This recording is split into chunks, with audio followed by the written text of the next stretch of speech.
What if I told you that just 5 moringa trees near your home could give your family fresh, nutritious greens and vegetables for years? Moringa, also known as the drumstick tree, is one of the most useful edible trees you can grow in a home garden. Its leaves, pods, flowers, and even seeds have value. The tender leaves can be cooked like spinach, added to soups, mixed into omelets, used in smoothies, or dried and turned into moringa powder. The long green pods, often called drumsticks, are used in soups, curries, stews, and many traditional recipes. Moringa leaves are known for being rich in nutrients like plant based protein, iron, calcium, vitamin A, vitamin C, and antioxidants. The pods also provide fiber, vitamin C, and important minerals that can support a healthy everyday diet. This does not mean moringa is a medicine or a miracle cure, but as a regular food plant, it can be a powerful addition to your backyard garden and your kitchen.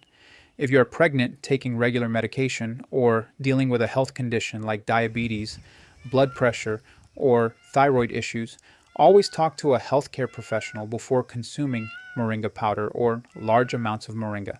In today's video, I'll show you how to grow 5 moringa trees near your home so you can enjoy fresh leaves and pods for years.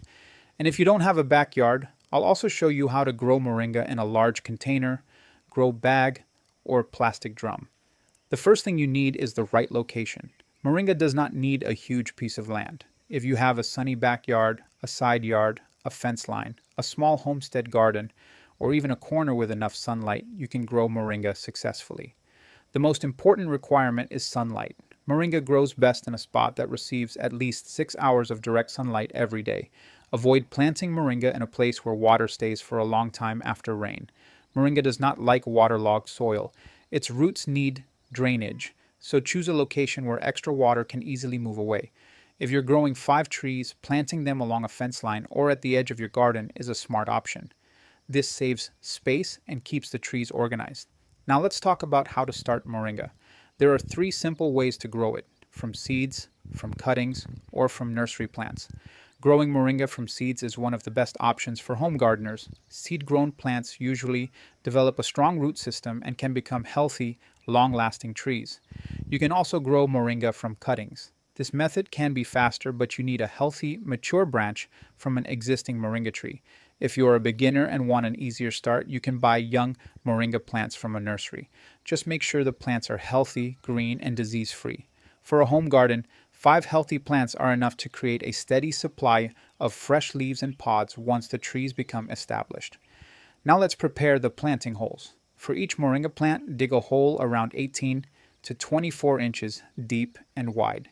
Mix the soil with well-rotted compost, aged manure, or organic matter. If available, you can also add a small amount of neem cake or any mild organic soil amendment.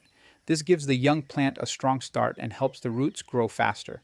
If you're planting 5 moringa trees, keep at least 8 to 10 feet of space between each plant. This gives them enough room for sunlight, airflow, and branch growth. If you have limited space, you can plant them in a straight line along a fence, but avoid planting them too close together. Moringa grows fast, and once it starts branching, it needs space. When planting a young moringa plant, place it in the hole carefully and cover the roots with soil. Do not bury the stem too deep. Keep the plant at the same level it was growing in the nursery bag or pot. After planting, gently press the soil around the base and water it lightly. The first 20 to 30 days are very important. During this time, keep the soil slightly moist but never soggy. In hot weather, young plants may need light watering 2 or 3 times a week. In cooler or rainy weather, water only when the soil begins to dry. Once moringa becomes established, it can handle dry conditions much better than many other vegetables. If you want your moringa trees to grow better with less water, use mulch. Add dry leaves, straw, grass clippings, wood chips, or any natural mulch around the base of the plant. Mulch helps hold moisture in the soil, keeps the roots cooler in hot weather, reduces weeds, and improves soil health over time. But do not place mulch directly against the stem. Keep a small gap around the trunk to prevent rot and fungal problems. For backyard gardeners, mulching is one of the easiest ways to reduce maintenance and keep plants healthy. Now here is one of the most important secrets to getting more leaves and more pods: pruning. If you let moringa grow without pruning, it will shoot straight up and become very tall. The pods will grow high above your reach, and harvesting will become difficult. When the plant reaches about 3 to 4 feet tall, cut the top growing tip. This encourages side branches to grow, and the tree becomes bushier.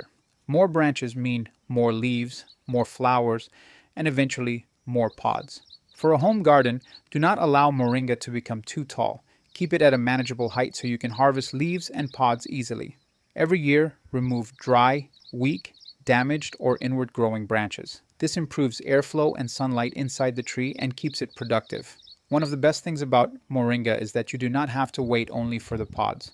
Once the plant starts growing well, you can harvest the tender leaves. Moringa leaves can be cooked like spinach, added to soups, mixed with eggs, used in stir fries, added to lentils, or dried and stored as powder. But do not remove all the leaves at once. Harvest small amounts from each tree and allow the plant to recover. If you have 5 trees, you can harvest leaves from 1 or 2 trees at a time and let the others keep growing. This rotation method gives you a steady supply of greens without stressing the plants. After the plants mature, they will start producing flowers and pods. The exact time depends on the variety, climate, sunlight, soil, and care. But once a moringa tree becomes established, it can keep producing again and again. With 5 trees, you can create a simple harvest cycle. One tree may be giving leaves, another may be producing pods, and another may be recovering after pruning. This way, you can get something useful from your moringa plants throughout the year, especially in warm climates. Harvest the pods when they are still tender and green. If you leave them too long, they become hard and fibrous. Tender pods taste better and are easier to cook. Now let's talk about feeding the plants. Moringa is not a heavy feeder, but regular organic nutrition helps it grow faster and produce better leaves and pods. Every 2 to 3 months, add compost, aged manure, or worm castings around the base of the plant. You can also use a mild organic liquid fertilizer once a month during the growing season. If you're growing moringa for home use, organic feeding is a great choice because you will be eating the leaves and pods directly from the plant. Always apply compost or fertilizer a little away from the trunk and mix it lightly into the topsoil. After feeding, water the plant lightly so the nutrients can reach the roots. Moringa is generally a tough plant, but you should still check it regularly. Look for curled leaves, sticky leaves, small insects, or damaged new growth. If you notice pests early, you can usually manage them with a mild neem oil spray or an organic pest control solution. Avoid using harsh chemical sprays, especially if you are harvesting leaves for food. Also keep the area clean, remove dead branches, and make sure water does not collect around the roots. Good sunlight, airflow, and drainage can prevent many common problems. Now let's talk about people who do not have open land. If you don't have a backyard, you can still grow moringa in a large container, grow bag, or plastic drum. But remember, moringa grows fast and develops strong roots, so a small pot will not work well. Use at least an 18 to 24-inch container, a large grow bag, or a plastic drum with proper drainage holes. Drainage is very important. Moringa needs water, but it does not like standing water. Place the container in a sunny spot where the plant gets at least 6 hours of sunlight daily.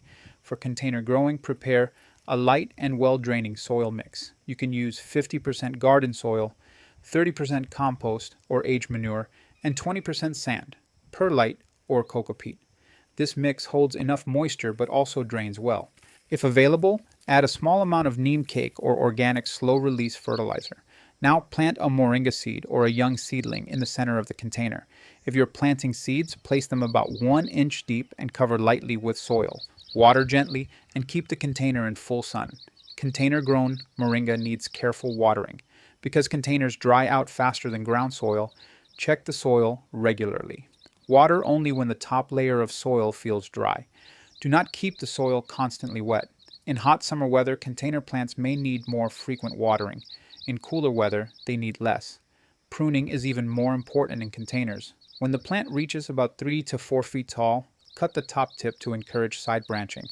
This keeps the plant shorter, bushier, and easier to manage in a pot. A container-grown moringa plant may not become as large as one planted in the ground, but it can still give you fresh leaves regularly. If the container is large, sunlight is good, and the plant gets proper nutrition, it may also produce pods over time.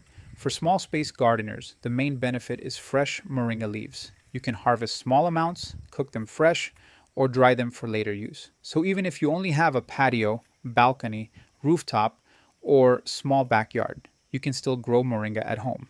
With 5 moringa trees, you can enjoy many different types of food from one plant. The pods can be used in soups, stews, curries, and traditional dishes. The leaves can be cooked like greens, added to smoothies, mixed into soups, or dried into powder. The flowers are also edible in many recipes. This means one tree gives you multiple food options. And the best part is that the food comes fresh from your own garden. You reduce your dependence on store bought vegetables and bring more homegrown nutrition into your kitchen. So, if you have even a small sunny space near your home, plant 5 moringa trees. Choose the right location, prepare the soil, plant healthy seeds or seedlings, water carefully in the beginning, mulch the soil, and prune the trees at the right time. Within a few months, you can start harvesting leaves. And as the trees mature, they can also give you fresh pods for cooking. Moringa is not just a tree, it is a long term food source for your home garden. It is useful, low maintenance, fast growing, and perfect for people who want to grow more of their own food. If you want to grow moringa at home, the first step is starting with good seeds. If you need moringa seeds, comment below. I need moringa seeds. We have moringa seeds available, and if you comment, we'll share the details with you.